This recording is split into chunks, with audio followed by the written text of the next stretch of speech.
Chapter 101, Tony Becomes an Angel, A New Crisis in Gotham. No sooner said than done. Tony wasn't the type to dither. As soon as he decided on genetic modification, he went straight ahead with it. An hour later, his body had undergone astonishing changes. On the surface, he still looked human, but a pair of snow-white wings had erupted from his back. He rose into the air like an angel from Scripture. The data confirmed it. The angel gene granted powerful regeneration. Unless his vital organs were destroyed, he could heal from even massive injuries. He was almost immortal. More important, the gene boosted his strength far beyond human limits. If he'd had this power back then, he told himself, he could have fought his way out of the Ten Rings base without his suit. After practicing flight and getting comfortable with the new sensation at home, Tony couldn't resist going out to enjoy the night sky. Woohoo! So this is what it's like to fly under your own power. Totally different from the suit. He grinned like a kid with a new toy. Sir, I suggest you don't fly too far. You might be photographed, Jarvis warned. Don't worry, Jarvis. I'm clever. I won't be discovered. Besides, no one would believe it anyway. Tony was unconcerned. With his show-off streak, he wouldn't have minded if the whole world knew he'd become an angel. After a few satisfying loops over the city, Tony returned to the villa. Hey, Tony. Pepper had just come in and was about to brief him on something when she looked up and froze as he descended from the sky. When had he turned into an angel? Tony, you, an angel? How is this possible? Pepper couldn't believe what she was seeing. This disheveled, flirtatious man who often ignored the company in his appearance had sprouted wings. It shattered her assumptions. For a moment, her whole worldview felt like it was collapsing. Tony watched Pepper's expression and felt a headache coming on. How exactly was he supposed to explain this? Meanwhile, in the DC universe, Gotham City was unraveling. A large number of inmates had escaped from Arkham Asylum, and chaos had risen back into the streets. Every night brought new crimes and assaults. The police were overwhelmed. One signal was turned on the roof of the Gotham Police Department in the hope of summoning a single man. Commissioner Gordon fired the bat signal into the clouds. Something wrong? Batman answered a moment later, appearing at the edge of the building in his new gear, Kamen Rider Knight. Word is you changed your kit. Going for a medieval knight look? Gordon eyed Batman's night-night attire. Something like that, he said. Batman brushed it off and scanned the temporarily quiet street below. After the Arkham escapees, crime spiked again. The brass are breathing down our necks. We can deal with the regular scum, but people like the Joker and Two-Face are another matter. We need to work together. Gordon's voice went grave. Supercriminals weren't something the police could handle alone. At that moment, a shadow dropped into the moonlit sky above them. Dark Wingbat descended, shook himself, and unceremoniously dumped several bound, unconscious criminals onto the pavement below, among them Two-Face and Poison Ivy. They're yours, Batman said. Gordon pulled his pistol instinctively, then watched the spectacle and couldn't help a dry quip. You've really started keeping bats. How do you train them so big? Batman was used to the question. Everyone asked it. When he didn't answer, Gordon moved to a nearby body bag and unzipped it. Inside lay the corpse of a mimic beast. This thing, Gordon said, voice tense, appeared out of nowhere. It mimics voices and it's incredibly strong. People have been eaten. There are reports of reproduction. Who knows how many there are in Gotham? I wanted to make an announcement, he continued, but the brass sealed the information and told us to handle it quietly. How can we do that when citizens are living next to monsters?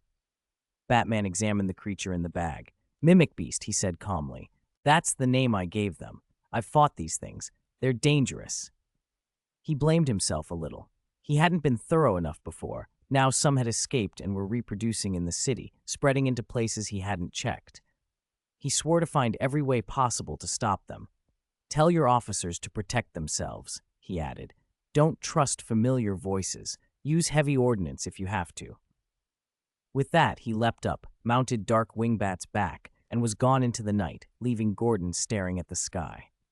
Back in the Batcave, Bruce entered through the mirror. Alfred watched him emerge and sighed. Sir, I think you no longer need to be human. Alfred's concern was plain. Bruce Wayne was changing in ways that worried him. Bruce dispelled his transformation and looked tired. The world is changing, Alfred. I have to change with it. From the rafters came a strange chirping. Beep, beep, as Dark Wingbat returned and ruffled his feathers. All right, young Master Dark Wingbat, your food is over there, Alfred said, pointing to an open area where dozens of bound live pigs lay waiting. Dark Wingbat swooped down and began to feast. Alfred, unwilling to linger over the bloody sight, cleared his throat. We found fewer than 10 mimic beasts today, Bruce said. I don't know if that means they're dead or just hiding. Either way, we can't afford to be careless. He called up a satellite thermal map of Gotham on the cave's monitors. He'd spent a fortune trying to track the mimic beasts, but they only registered heat when they were active. When inactive, they were cold-blooded and almost invisible to thermal imaging. That left him dependent on victim reports and sightings to pin them down. Chapter 102, Investigate Diana, a comprehensive wanted list for the Straw Hat Pirates. Lucius told me replicating your night-night armor would cost half of Wayne Enterprises' assets, Alfred reported. Just the nanotechnology, the new alloy refinement, and the fabric alone are beyond current human capability. The card slot is, well, that's mainly for you to play cards with. Ever since Bruce had acquired the night-night card holder, he'd put Lucius in charge of trying to reproduce it. With Wayne tech and funding, building a powerful exoskeleton should have been feasible. The night-night gear, however, belonged to another league. The fabric's hardness, the energy source, the card summoning function, the hidden belt armor, all of it felt like something no one had seen before. Lucius swore he had never encountered such tech, and even Alfred had no idea how Bruce Wayne had obtained it. Bruce would only offer evasions whenever pressed, and Alfred had learned not to push too hard. Just replicate it as best you can, Alfred had said. It's fine if some functions don't work perfectly. Bruce knew how difficult it would be, but he couldn't give up. Future threats would only grow. What if more monstrosities like the Mimic Beast appeared and spread across the world? What if there were superpowered criminals out there, people who could match or surpass him? Mass-producing night-night suits had to be a priority. Speaking of Diana, Wonder Woman, Bruce said, switching gears. Ever since meeting Diana, Bruce had fed her name and photo into his systems and let them comb through every record they could find. The searches had returned a lot of data, but one thing stood out. Diana showed up in photographs from the World War II era. If that was the same Diana, she ought to be ancient by now. The woman remained a mystery. There's no need to run searches, Alfred replied. You know where she works. Go see her. Use any excuse. Ask her out. Alfred wasn't subtle. He pushed Bruce to seize any opportunity to get closer, even to marry, and his concern came through plainly. Alfred, she could be hundreds of years old, Bruce protested, half in jest. I wouldn't mind you having an old woman for company, Alfred shot back dryly.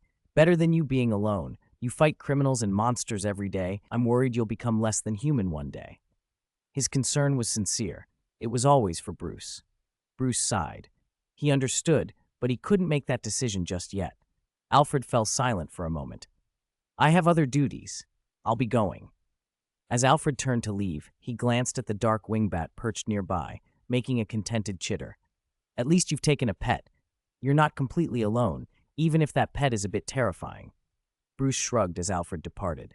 If you're full, go back to the mirror world and rest. Remember to patrol while you're there.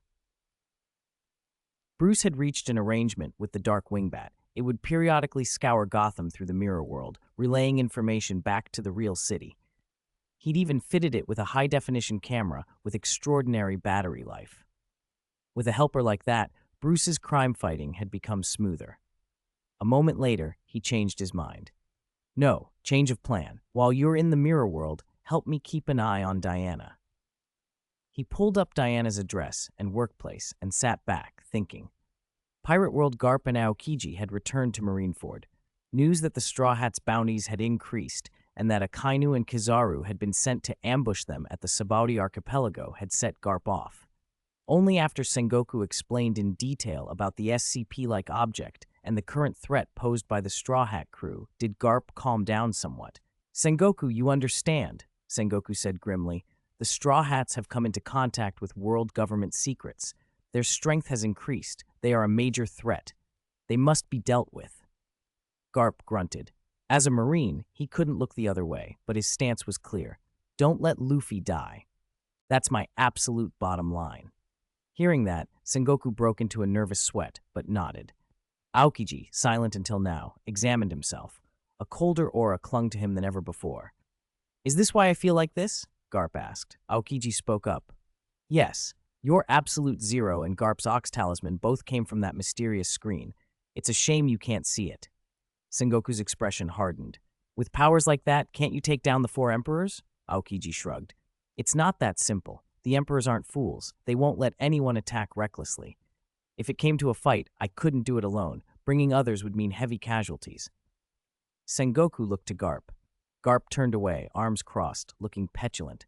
Sengoku sighed. The old Marine had a stubborn streak. Wanting to gather more information, Sengoku rang Akainu's Den Mushi. Akainu, Kizaru, you've reached Sabaody, yes? We've been here for some time, Akainu replied flatly. But the Straw Hats haven't arrived yet. They might take a few more days. Keep hiding. Don't be discovered, Sengoku warned. He added, and beware that island. Rayleigh is there. Pluton is nearby. At the mention of those names, both admirals went solemn. Just then a Marine burst in. Report, Lord Vegapunk has arrived, Sengoku straightened. The high technologies they'd seen on that screen had underlined what he already suspected. Technology would shape future warfare. Facing the threats ahead would require more than raw strength. They would need to keep pace with scientific advancement. He prepared to receive Vegapunk, determined to bring the Marines into a new age. Chapter 103, Dragon Ball Universe Crisis. Goku arrives in time. Vegeta and Nappa had arrived on Earth. Unlike the original invasion, they used their power as soon as they landed to create a small artificial moon and immediately transformed into great apes. They tore into the planet with a brutal, merciless assault, crushing every building in their path. Sensing the Saiyans, Piccolo and the others rushed to meet them. With their current strength, they might have stood a chance against Vegeta and Nappa if the Saiyans had remained in their humanoid forms. But the Ozaru transformation multiplied their power tenfold. The fight had barely begun before Piccolo and the others were already outmatched. They lay scattered on the ground, badly wounded, and barely able to move. This is insane, so strong, Krillin groaned, staring up at the towering great ape Vegeta. We trained hard for this, and now, what a joke. No matter what they tried, their attacks did nothing. Every attempt to harm the Saiyans was anticipated and blocked. Even targeting their tails did no good. To have fought with everything they had and end up helpless was infuriating. Namekian, where are the Dragon Balls? Vegeta demanded, seizing the injured Piccolo in one massive hand. Piccolo hung limply, battered and unable to fight, just a helpless toy to the great ape. I won't tell you. If you want me dead, then kill me, Piccolo spat. Pride and ferocity still burned in his eyes. He felt untapped power coiled inside him, a potential impossible to reach under the hail of Saiyan assault. If he had another day to train, he was sure he could defeat Vegeta. Now, though, he had no way to tap that strength. If only I had one more day, Piccolo thought, furious and helpless. His words mattered little to Vegeta. Heh, you think I can't find the Dragon Balls if you die? Vegeta said with a cruel smile. I'll tear this planet apart to find them, and I can make you watch while I break your spirit in 1,000 ways. He tightened his grip, letting the pressure build. Piccolo howled as pain leapt through his body. He felt as though his bones were cracking slowly, every nerve screaming. Vegeta savored the sight of him suffering. You don't want to suffer? Tell me where the Dragon Balls are. Say it now, or everyone you call friends dies. Vegeta warned, glancing at Krillin and the others strewn across the battlefield. I don't know them, Piccolo sneered, folding his face in contempt. He had always treated the Earthlings as tools. Their lives didn't concern him. Is that so? Vegeta rumbled. He plucked up Son Gohan, who lay bleeding and battered, and inspected the boy. This kid, he's close to you, isn't he? He kept trying to help you during the fight. You care about him. Don't play dumb. Without warning, Vegeta closed his giant fingers around Gohan's head and tightened. Gohan's scream tore through the battlefield. Pain exploded in his face as if his skull were being crushed. Piccolo's expression flickered. He forced his eyes shut, trying not to look, but each scream cut through him like a blade. He had always claimed he had no love for the boy. He'd trained him as a tool. Yet the sound of Gohan's agony stirred something he didn't understand, a twisted, helpless worry. "You're going to let him die?" Vegeta sneered and cranked his grip tighter. Gohan's screams grew louder and more frantic. "Uncle Piccolo, don't tell them. You can't. Don't let them find the Dragon Balls." Gohan cried between the screams. Even in agony, he refused to betray the secret. Piccolo's heart constricted. He was moved by the boy's determination. He hated the idea of revealing the Dragon Ball's location, but he hated even more the thought of Gohan dying. That internal war left him paralyzed, unable to act. For a long moment, Piccolo stood frozen, torn, and helpless. Then, suddenly, a roar cut across the sky. "Sun Wukong, where are you? Why aren't you here faster?" Piccolo wanted to shout the name into the heavens, willing the savior to appear. A burning meteor streaked down from the sky, slamming between the two great apes. The figure inside dropped like a comet, Sun Wukong. Kaioken ×3. Sun Wukong unleashed at once, his aura flaring red as he dove down. He fired a concentrated ki beam straight at Vegeta's eye. The beam struck. Vegeta howled and reflexively clapped a hand to his face, letting go of Gohan and Piccolo. Sun Wukong was on them in an instant, scooping Piccolo and Gohan out of harm's way. "Are you two all right?" he asked, breathless. "We're alive. You're late, kid," Piccolo rasped, coughing. "My apologies. I'll take care of them," Sun Wukong said, setting both of them down and turning to face the towering Saiyans. "You two are Saiyans, right? You invaded this planet. There's no forgiveness for that." He bristled with power. Vegeta stared at Sun Wukong in stunned recognition. "Kakarot, you're alive?" He hadn't expected to see him. Nappa, towering beside him, snorted in contempt. "Humph, what makes this low-class warrior think he can act so proud?" But when he brought his scouter to his eye, his braggadocio evaporated. "What? His power level is 12,000. How is that possible? He's just a low-class grunt." Nappa's voice trembled with disbelief. He, a veteran warrior who had struggled for years to reach such heights, had never seen such raw strength from a low-class fighter. "Bastard!" Nappa snarled, glaring at Sun Wukong. Unable to swallow his humiliation, he clawed the air and unleashed a mouth blast straight toward them. Chapter 104. Transform into a Super Saiyan. Even if his power level is 12,000, so what? I'm in great ape form. My power is in the tens of thousands. You don't stand a chance. Nappa's thoughts roared as he prepared to finish Sun Wukong before he too could become a great ape. He unleashed a massive energy beam from his mouth, a terrifying blast of power. Sun Wukong met it without fear. He inhaled deeply and then shouted, "Ha!" In the next instant, a blinding golden aura exploded from Sun Wukong's body. He looked like a living flame, pure, intense gold. That aura slammed into Nappa's mouth blast and stopped it dead. "What?" Nappa barked in shock, staggering as the pressure from the opposing energy shoved him back. "You can't do this to us." Sun Wukong's voice rolled to a peak as the energy radiating from him grew more and more oppressive. Thunderclouds gathered above, lightning flashed, and, in its glare, his hair instantly turned golden. His whole body was wreathed in golden light, like a burning halo. The scouter on Nappa's head began to scream as it tried to measure the power. Numbers climbed so fast, the device began to smoke and then burst. "Impossible. The last reading was over 500,000, he cried, unbelieving. Could he really be stronger than Lord Frieza? Nappa's voice cracked with panic. Even without a scouter, he could feel the crushing pressure of Sun Wukong's ki bearing down on him. He took step after terrified step backward, as if something monstrous had appeared before him. This is a Super Saiyan, Vegeta shouted, recognizing the legendary transformation. A Super Saiyan? Nappa scoffed, incredulous. What kind of joke is that? A low-class grunt like him? How could he possibly be the Super Saiyan? Sun Wukong didn't wait for arguments.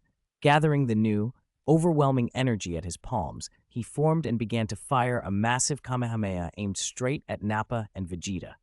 With his power after this transformation, wiping them out would be effortless. Nappa flinched and stumbled back 2 steps, his mind blank with fear. Vegeta, we have to get out of here, now! It was humiliating to run, but Nappa knew they had no other choice. As he turned to flee, Vegeta suddenly reached out and grabbed Nappa's shoulder. Nappa looked back in confusion. Kamehameha! Sun Wukong roared, and the blast surged forward like a living thing. At that moment, Vegeta shoved Nappa hard into the path of the beam. At the same time, with his other hand, he ripped out his own tail. His body immediately shrank back to its normal form. Nappa! The fallen Saiyan screamed as he was hurled directly into the Kamehameha. Agonized howls tore from him as the beam pulverized his body. When the energy dissipated, Nappa was gone, obliterated. Sun Wukong stared, stunned. He could feel Vegeta slipping away, but the other man's aura had weakened and scattered. He couldn't lock on. He wanted to pursue, to finish the job, but his comrades needed help. They were badly hurt. "Everyone, hold on. I'll get you to the hospital," he called. Sun Wukong rallied the injured and carried them toward medical aid as fast as he could. "Idiot, you should have killed him," Piccolo snapped, furious. He urged Sun Wukong to go after Vegeta. "Don't worry about him," Sun Wukong said. "We can deal with Vegeta later. Right now we need to save everyone here." With that, he got them to the hospital as quickly as possible. Vegeta lay battered in the forest some distance away. He had avoided being hit directly by the Kamehameha, but the residual energy had thrown him hard and left him badly wounded. He crawled to his feet, breathing through the pain, and glanced toward where the fight had been. "The space pod's over there, probably destroyed. I can't leave this planet yet," he muttered through gritted teeth. Just thinking felt like a struggle. The hurt and humiliation burned inside him. "Damn you, Kakarot," Vegeta whispered, fury and pride flaring. "Don't think you're the only one who can become a Super Saiyan. Ow, if he can do it, so can I." He stood slowly, resolve hardening in his eyes. He wouldn't be defeated by this. He would grow stronger, he would become a Super Saiyan, and then he would have his revenge on Sun Wukong. With that thought driving him, Vegeta staggered off to find a place to recover and train. Naruto World night had fallen over Konoha, but the village was still lively. People out enjoying the evening, streets full of chatter. No one expected the horror that was about to unfold. A shop was suddenly filled with a thick purple smoke that billowed out into the street. "Hey, what's going on?" Patrons shouted as they fled. "Is it on fire?" someone cried. Coughing, choking figures collapsed from the choking cloud. Some coughed up blood, every breath a struggle. "Are you all right?" a passerby called, rushing forward to help, but the next sight froze everyone in place. One of the people who had looked up revealed a face so horrified it no longer looked human. Skin rotting away, bone visible beneath, flesh sloughing. He lunged at the helper and began savagely biting at his neck. Screams rose in an instant, ripping through the once peaceful shopping street. In the Hokage's office in the Shadow Building, Tsunade was buried in reports. People are disappearing from nearby villages, entire settlements gone, bodies found. What's causing this? She muttered, frowning as she flipped through the stacks. Her senses suddenly pricked, her observation haki flaring like a warning bell. She moved to the window and looked out. The sight that met her made her blood run cold. The streets below were a scene of pure carnage. Chapter 105, Zombie Invasion, Konoha's Crisis. "Help! Ah!" Konoha, once peaceful, was suddenly filled with an endless chorus of screams. Residents fled through streets and alleys, fleeing a horde of monsters with rotting, corpse-like flesh. Some of the creatures moved with terrifying speed, pouncing on people in an instant and gnawing at them like animals. The village's ninjas answered immediately, but these were not ordinary foes. They were zombies. Normal attacks barely seemed to register, and worse, many of the monsters still formed hand signs and used ninjutsu as if they retained their former skills. "Fire style. Great fireball jutsu," several Chunin shouted, breathing out roaring flames to incinerate the advancing horde. To everyone's shock, some zombies returned hand signs and blasted out massive torrents of water style, dousing the flames. "What?" The Chunin froze. Before they could react, the zombies leapt on them, tackling them to the ground. Konoha whirlwind. Rock Lee spun in, a blur of motion, sending a zombie flying and clearing a path for a terrified civilian. Tenten watched with growing horror as a zombie whose body had been severed at the waist crawled forward on its stumps. What kind of monsters are these? They keep moving even after they're torn in half. Neji activated his Byakugan and scanned the swarm. There was no chakra flow, no life signs, only corpses animated by some unknown force. The implication hit him hard. His gentle fist, which destroys chakra pathways, would be useless. How do we kill them? Lee shouted, kicking away another attacker. Kicking, breaking bones, nothing killed them. The panic in his voice was palpable. Don't panic. Mike Guy's voice cut through the chaos. He fell from above like a meteor, slamming into the horde. Konoha Great Whirlwind. Guy's kicks spun like a tornado, shattering bones and sending the zombies flying. Even if the creatures still moved, broken limbs left them immobile. No matter what kind of monster they are, if they have biological structure, we can defeat them. If you can't kill them outright, break their bones so they can't move. He flashed a thumbs up to Lee and the others, fiery as ever. His presence steadied them. Then some of the smashed zombies reacted. Muscles burst, crimson blood sprayed, bodies swelled and warped. Ribs pushed out through rotten torsos, foul liquids seeped from their wounds. These were bloated zombies, an evolved, far more dangerous form. Faster, stronger, and more aggressive, they roared and surged forward. Guy was forced back as the bloated forms clawed and kicked with a brutal, if clumsy, ferocity. For a moment he hesitated. He recognized faces beneath the rot, and the thought that they might be Konoha ninjas twisted his focus. A bloated hand lashed for him. "Watch out!" Shizune's voice snapped. She appeared beside Guy in a flurry of afterimages and struck with sharp, brutal efficiency. Her punches and kicks pulverized bloated flesh into pieces. Guy stared, stunned. "Are you all right?" "The situation is urgent," Shizune said, breathless as she swung a street lamp like a spear and sent it through several zombies' heads, clearing a path for trapped ninjas. Some strange smoke turned people into these lifeless monsters. They have astonishing vitality. You have to destroy the head or completely obliterate the body to kill them. And don't breathe the gas. Cover your nose and mouth. She darted off again to support another group. Guy watched her go, then grinned fiercely. "This woman's taijutsu is incredible. I won't lose." Shizune felt something else burning inside her too. Even without relying on chakra, she moved with the strength of a jonin. The yato she carried fed a hot, addictive battle will. Usually that hunger came with dangerous side effects. But whatever had purified the place seemed to remove the worst of them, leaving only a burning passion for combat. Despite the gore and the fear, she welcomed the heat of the fight. Buildings nearby began to crumble. Dust and timber exploded outward as colossal, obese figures rumbled up from the wreckage.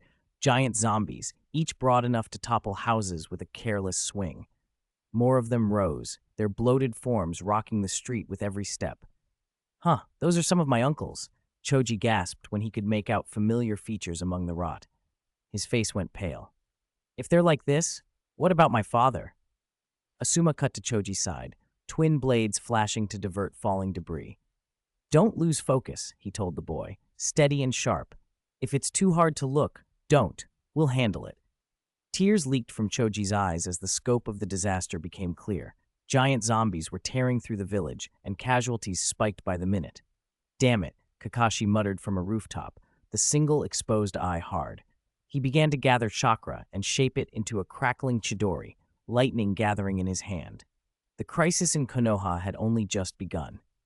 Just pierce their heads. Kakashi glared at the several giant zombies in front of him. Lightning pulsed in his hand, the sound crackling like 1,000 birds. He was about to rush in with Chidori when one of the zombies on the ground suddenly changed. Its throat bulged until its whole body swelled. It threw its head back and howled, and an impossible blast of air exploded out of its mouth. The sound wave ripped through the area. Anyone who heard that piercing roar felt their vision blur, their limbs freeze, and a crushing pain in their ears that made them cover them instinctively. The monster was a screamer, able to unleash devastating sonic attacks that could shred skulls or trigger cerebral hemorrhages. Even those who survived were immediately drawn to it, surrounded by more zombies. "Damn it, new types now?" Kakashi pressed one hand to his head, teeth clenched, his footing unsteady. He tried to steady himself and gather chakra for Chidori, but two giant zombies nearby had already noticed him and were bringing their huge hands down. If they hit him, he would die. In that instant, a figure flashed between the two attackers. Both heads exploded at once, and the headless bodies shrank rapidly. Kakashi blinked, stunned. More and more giant zombie heads were suddenly blowing apart, as if shattered from the inside. He focused and saw her, Tsunade, moving like a hurricane through the horde. Tsunade had concentrated armament haki into her right arm while compressing chakra around it. The two forces combined, producing destructive power far beyond what anyone had seen before. A single punch sent giant zombie heads flying apart. From a rooftop, she shouted to the struggling shinobi below, "Hold your ground, eliminate every monster, protect our village." Her voice carried authority and strength. Those who heard it were instantly invigorated. After witnessing Tsunade's power, many who had been paralyzed by fear found their courage again. With a leader like her, despair had no place. "Lady Tsunade!" Shizune landed nearby, her clothes spattered with zombie blood, evidence she'd already killed many. "I've got a rough handle on the situation. How are casualties?" "It's bad," Shizune replied. "They appeared too suddenly. Many shinobi died because people didn't aim for the head. A lot of the monsters were transformed ninja. These things continue to mutate after they feed. Some bodies even change after the head's been blown off, becoming more grotesque. We don't have enough information, don't even know where they came from. Whatever their origin, we have to wipe them all out," Tsunade said. She scowled at the sky. "And of course, Jiraiya's nowhere to be found. He said he went to look for Orochimaru. Where the hell did he wander off to?" There was no time for more thought. These monsters had little reason. Trying to cow them with Haoshoku Haki wouldn't work. Tsunade tightened her fists and dove back into the fray, tackling group after group with her devastating punches. Outside the village, in the shadowed trees, a small group watched the chaos unfold. Their leader lounged with a thin smile, Orochimaru. The others around him bore strange extra eyes sprouting across their faces. "Konoha's in a fine mess," Orochimaru observed. "I wonder how Tsunade will handle it." He looked pleased. "This sea virus is potent, even diluted into a gas. Inhalation alone spreads infection fast. The infected don't obey me, but that's enough to sow panic." He turned his head toward the advancing swarm, and the mutations the zombies develop are most interesting. Beyond the brush, a tide of monsters marched toward Konoha. Bloated zombies, screamers, fat abominations, lickers, and other warped forms. Orochimaru had engineered these creatures in nearby villages and driven them to Konoha as living weapons. "Tsunade, how will you like the gift I've prepared?" he asked, smiling. "Konoha will fall tonight," Kabuto murmured beside him. "Not necessarily," Orochimaru said, his tone unreadable. He looked at the force standing with him. "Sakon, Jirobo, Kidomaru, Tayuya, lead the Javo into Konoha, gather combat data, and recover the bodies of the strongest specimens." "Yes," the Sound Four responded. They immediately moved out, directing the controllable Javo, those mutated by the sea virus, toward the village. Orochimaru vanished into the trees. At Konoha's gate, alarm bells rang. "More zombies are coming in from outside. Reinforce the gate, now. Other enemies are using the chaos to attack." Shinobi shouted as hordes poured into the village like a locust swarm, overwhelming defenses. "Who are you?" Kurenai Yuhi demanded, as she engaged several Javo in tattered ninja garb. Their faces had extra eyes sewn or which had sprouted across their skin. The Javo didn't answer. They launched a brutal, coordinated assault, displaying more intelligence and stronger ninjutsu than they had in life. Kurenai was forced onto the defensive. She found an opening and severed the heads of the attackers, one by one, but the victory was short-lived. The headless Javo rose again, and from their severed necks, strange, grotesque growths began to sprout. Chapter 107, Sleepless Night, Ninja versus Biological Weapons. Some of the headless Javo sprouted upper bodies like locusts, others developed long, stinger-like tails. New heads burst forth, and the creatures launched another assault, surging toward Yuhi Kurenai. What kind of monster is this? Kurenai had never seen anything like it. Terrified, she stumbled backward to put distance between herself and the oncoming swarm. It wasn't only her. The other shinobi on the streets faced the same nightmare. These Javo weren't ordinary zombies. They regenerated in grotesque, unpredictable ways. A severed hand might sprout a scythe, a shield, or a writhing tentacle. A crippled leg could turn into wings, spider legs, or grasshopper limbs. Some exuded viscous fluid, coating themselves in a cocoon. From that casing crawled something more horrific than what had come before. The sheer variety and brutality of the mutations shredded people's nerves. Several Genin and even Chunin panicked, some so frightened they wet themselves and fell out of the fight. Chaos spread, and the body count climbed. Damn it, how did this happen? Where did these monsters come from? Tsunade spat as she cut through a pair of mutated Javo, then stopped and looked around in alarm. Using observation haki, she sensed countless life signs fading fast. Anxiety flared through her. Now was not the time for hesitation. "Are you anxious, Tsunade?" a voice asked. She pivoted and saw Orochimaru standing before her. "Orochimaru, this is your doing," she snapped. "Indeed." Orochimaru smiled, cold and delighted. "Do you remember the sea virus I acquired? This is its work. It can turn life into terrifying biological weapons or give birth to entirely new evolutions." He flicked his right hand. The arm shattered like glass and reformed into a writhing mass of venomous snakes, as if sewn together from flesh and blood. "Behold, my new form. Not human, yet retaining a human facade. This is perfect evolution. I am far stronger than I was." He savored the feeling of power, eyes glittering.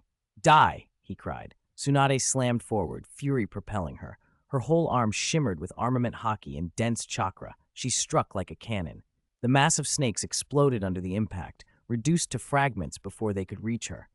"Enough of your nonsense," she snarled, face wicked with anger, a faint shimmer of Haoshoku haki coiling about her like a living thing. She looked like a demon clawed out of hell. "You've turned yourself into a monster," she said, voice cold. "Evolution? You're deluded." She stamped the ground with such force that fissures spidered outward toward Orochimaru. He darted aside, but Tsunade anticipated him and appeared at his flank in an instant. Her fist connected with his chest and sent him flying. He crashed through an abandoned house and came to rest in a heap. The timber collapsed around him. "I don't care about your so-called evolution," Tsunade said, pacing the rubble. "You're an enemy now, and the village is burning because of you. As the fifth Hokage, I will crush you." Orochimaru crawled from the wreckage, a huge hole gaping in his torso. He should have been dead, but the sea virus kept his life clinging stubbornly to its host. "Amazing vitality," he murmured, almost approvingly. Even Tsunade's expression shifted. Her most advanced medical ninjutsu couldn't rival the regenerative tenacity the virus granted him. "Now is not the time to argue with him," she muttered, glancing at the surrounding carnage. Casualties were mounting. She needed Katsuyu and every healing jutsu she could muster. She couldn't let the village fall. "Going to save them? How noble," Orochimaru said. A purple gas began to ooze from his body. He forced a breath out. A cloud like a cannonball shot forward and slammed into a nearby shinobi fighting the Javo. The man convulsed, face contorted in agony as veins bulged under his skin. His limbs warped, flesh rippling. Within moments he slumped, a newly formed Javo among the horde. Orochimaru grinned. "Do you see? My entire body can emit the sea virus as gas. Inhale it, and you transform into one of these zombies. I call them Javo." He leaned forward, voice silky with malice. "You can abandon me to go save people, but I'll keep releasing this gas and infect everyone in Konoha. With Jiraiya gone and you distracted, who can stop me?" Tsunade's eyes narrowed. She barreled at him, gathering every ounce of power. Her punch detonated like an explosion, shattering the ground and sending a shockwave tearing through the street. When the dust settled, a crack had opened beneath them. Milky white liquid gushed up from the split and began to coalesce into a humanoid shape. Orochimaru's features reformed within the fluid. Smoke curled from his body. By the time the smoke cleared, he was gone. "Damn it!" Tsunade swore, scanning the area with observation haki. Orochimaru had slipped away. For now, large-scale healing would have to wait. Her priority was to find and stop him. Elsewhere, Shimura Danzo watched the chaos unfold from a dim room, his eyes unblinking. Down on the street, he saw Javo tearing into human bodies, extracting organs to feast upon. Villagers screamed. His face remained a mask. "My Lord Danzo, should we mobilize? The situation is deteriorating fast. If this continues, Konoha could be finished," a subordinate reported. "No," Danzo said calmly. "Do not intervene. Let Tsunade handle it." He considered a different calculation entirely. "Order all root members to observe and not interfere. This is a rare opportunity to depose Tsunade, purge rival factions, and allow me to seize power." Chapter 108. Sasuke's Unwillingness. Danzo didn't care how many people would die tonight. He only cared about one thing: advantage. After Hiruzen Sarutobi's death, he had the best chance to become Fire Shadow. But then Tsunade had appeared out of nowhere and seized the post. Now, with this catastrophe, he could use Tsunade's failure as an excuse to force her out. Better yet, if she died here too, nothing would stand between him and the village. He didn't worry about the fallout. He had countless root operatives and believed his own strength would see him through. He was willing to watch his fellow villagers perish to secure his own rise, an unadulterated predator. Around him, the survivors scrambled, fleeing from the zombies, counterattacking where they could, dragging the wounded to safety. Everyone did what they could. Chidori! Sasuke drove lightning through his hand and tore into several heavily mutated zombies at once. When the dust settled, he dropped to a knee, breathing hard. The repeated toll of Chidori was brutal. Sasuke! Sakura, seeing his exhaustion, rushed up to support him. The timid girl had pushed herself beyond fear to help the injured and to fight. She had killed some zombies, but she was still a genin and had limits. Idiot, hurry up and run, Sasuke panted. I won't run. I want to protect you. I can't leave you behind. Sakura forced him to his feet and tried to pull him away. Even the usually cold Sasuke couldn't help being moved by how hard she tried for him. Woo! A pack of bloated zombies approached, devouring everything in their path. Only Sasuke and Sakura remained close by. Sakura, run! These things are really strong, Sasuke warned. He'd just fought them. Without Kakashi's special training and his reflexes, he wouldn't have managed. I'm not leaving you. Sakura stubbornly refused. The bloated zombies charged with a furious roar. Sasuke flinched and reached to shove Sakura away. Uzumaki Naruto, barrage! Naruto's voice cut through, and over a dozen shadow clones of him erupted, kicking several bloated zombies in the faces and sending them flying in a pile. Sasuke, Sakura, leave this to me. I'll show you how strong I am now. Naruto dropped from above, 2 clones at his sides, Rasengan forming in both his hands. Double Rasengan! He struck, and the twin Rasengan slammed into the horde. The shockwaves and fierce winds crushed the zombies' heads. The force was enormous. Hey, how's that? Pretty awesome, right? Naruto grinned at Sasuke and Sakura. Sakura stared, speechless. She couldn't believe this was the same Naruto she'd known. Naruto, you're so strong. How did you get like this? Sasuke, who had always ranked himself as a genius, watched Naruto, the boy everyone had called the dead last, unleash terrifying power. His eyes flickered with disbelief and something like unwilling respect. If Sakura hadn't been dragging him away, he might have stared forever. Heh, a lot has happened that made me stronger. Anyway, you two get somewhere safe. I got this. Naruto jabbed a thumb at himself and surged forward to tackle the next wave. Sakura pulled Sasuke, urging, Come on, Naruto, be careful. Sasuke couldn't stop thinking about Naruto's growth. To be surpassed by someone he'd thought so low was unbearable. If Sakura hadn't held him up, he didn't know how he'd have moved. Jealous, aren't you? You can't beat him now. Orochimaru's voice slithered into Sasuke's head. Sasuke froze and looked around. A nearby zombie with Orochimaru's face spoke as if it were the snake-headed master himself. Do you see these monsters? They are my experiments, failures that only sow chaos. But I have a perfect virus that can evolve in ways you can't imagine. Look. Sasuke turned his gaze. On a rooftop in the distance, Orochimaru danced and writhed like liquid, pursued by Tsunade. His form flowed, split, and reformed, dodging every attack, slipping away or multiplying to confuse her, movement no human body could achieve. I may not look human now, the voice said, but I have transcended humanity. I am no longer bound by a weak body. I possess power you cannot imagine. If you want to become as strong as I am, come find me. Orochimaru leapt to another rooftop as Tsunade's blows smashed the building beneath him. Sasuke's lips trembled. Was this Orochimaru's power? Sasuke, what's wrong? Hurry. Sakura's voice pulled him back. He blinked, shook himself, and without a word followed her lead. Behind them, Naruto hadn't stopped. He'd torn through countless zombies. Against these mindless enemies, he sliced heads with kunai and felt some satisfaction. But even Naruto had limits. He glanced back and saw villagers trapped beneath collapsed rubble, injured and immobile. The sight hardened his face. For those people, he had to keep fighting. Please, save me. I'm sorry. I shouldn't have cursed you, one wounded man gasped. He'd insulted Naruto before, called him a demon fox, but now he was helpless and afraid Naruto would refuse him. Regret mingled with pain. Don't worry. I'm the one who will become Fire Shadow someday. I won't abandon you. Naruto promised, giving a thumbs up to the trapped villagers. He took a breath, centered himself, and withdrew inward, entering the world inside him. Hey, Ninetales, lend me your power! Can't you use my power without permission? Why do you even say lend it? Came a gruff, annoyed reply from within. Chapter 109, Naruto's Ninja Way, the live broadcast begins again. The Ninetales in its cage watched Naruto with an indifference that bordered on disbelief. Why was this kid asking permission? It could draw on his power whenever it wanted. Huh? What are you talking about? That's my power.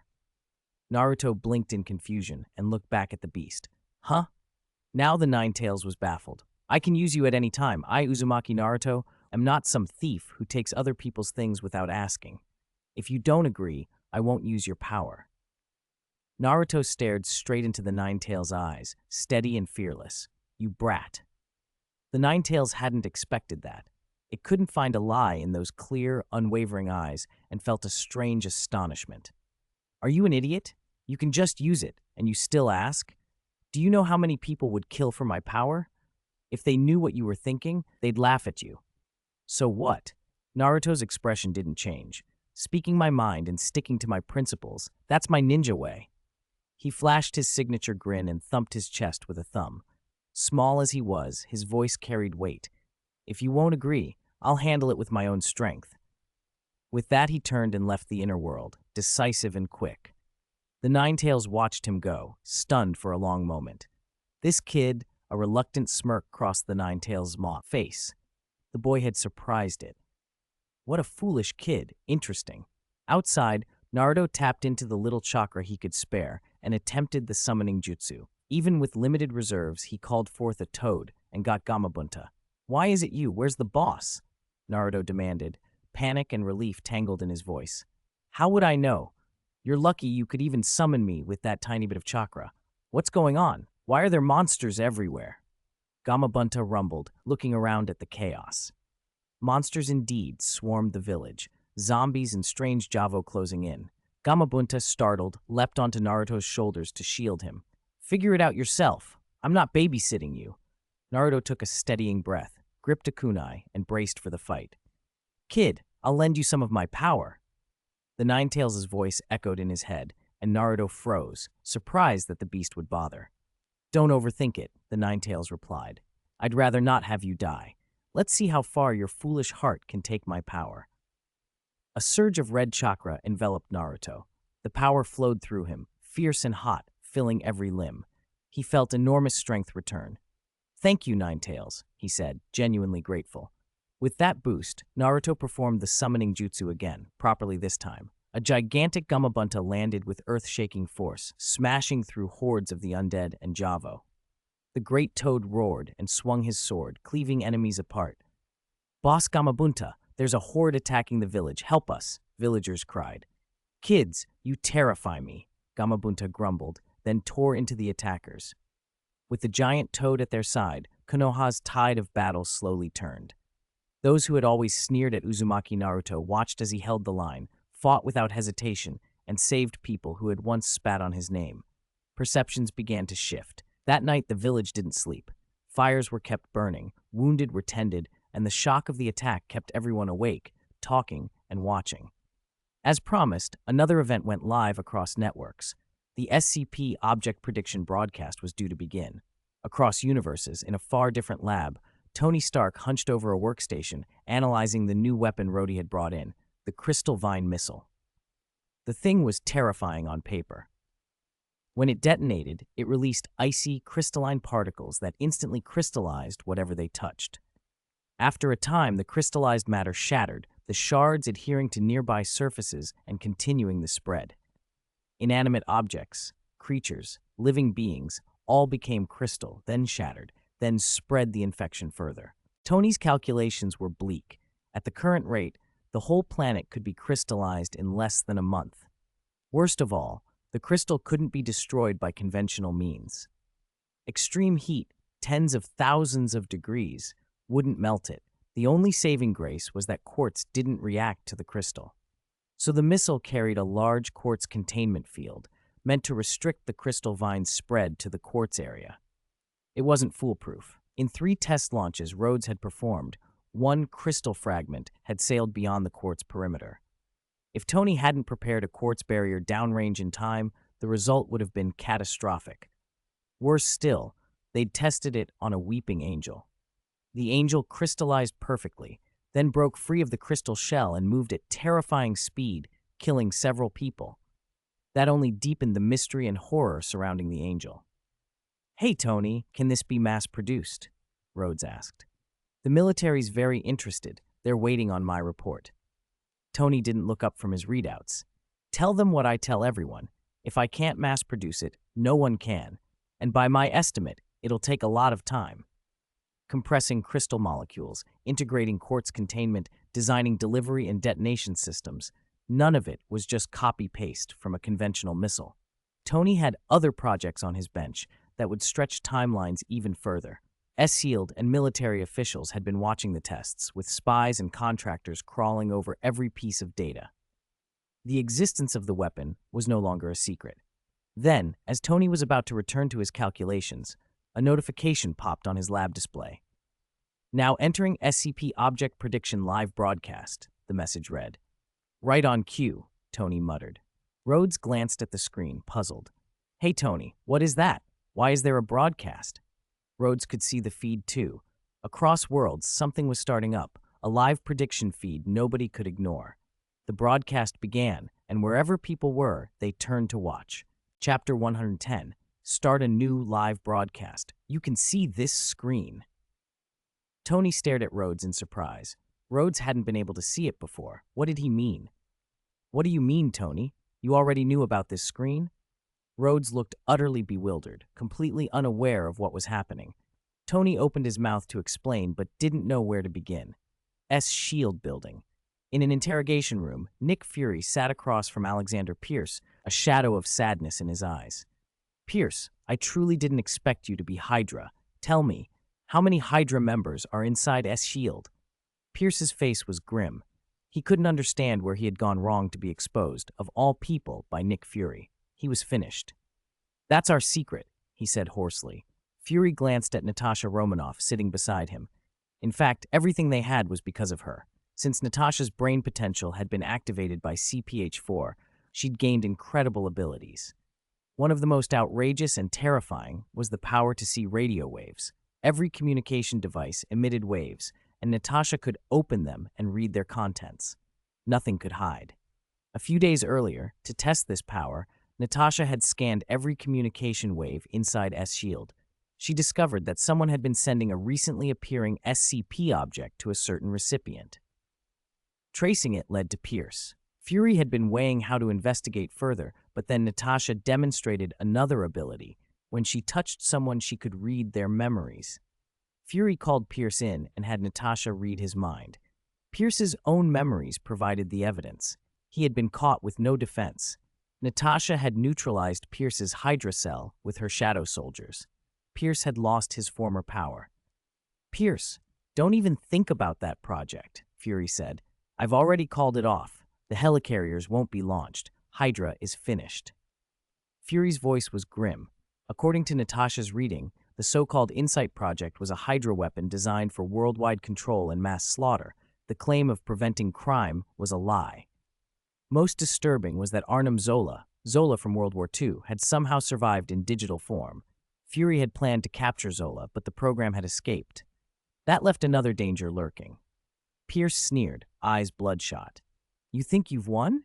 Hydra isn't just me. Hydra is everywhere, inside S-SHIELD, across the country. I don't even know who else is in it. The janitor could be Hydra." He strained against his cuffs, frantic. "Cut off one head and two grow back. Wait until S-SHIELD falls into our hands." Fury was unmoved. "Then I'm going to find them, one by one." He would have been worried in the past, but with Natasha's powers, he felt they could root Hydra out. The danger now was that if Hydra truly had infiltrated every level, any move might have far-reaching consequences. Are they ready to risk it? Fury pushed the thought aside for the moment. A screen flickered to life in front of Fury. He looked at Natasha. The two stood and left together to join Hawkeye and Maria Hill to watch the CP object broadcast. Leo Universe Moriboshi Dan was overseeing the Gantra's replica project. Captain, with our current technology, it's impossible to reproduce a robot that large. A team member stepped forward. What about just the weapons and the tech applications? Dan walked around Gantris, inspecting it from head to toe. Some parts might be possible, but it will take time. Then try, Dan said. I'll coordinate with those above to allocate more resources. No sooner had he finished than a screen appeared before him. He remembered, today was the live broadcast for the SCP object. Feng Yuan ran over. The two exchanged a look and walked toward the broadcast area together. Welcome back, selected viewers, to the live broadcast.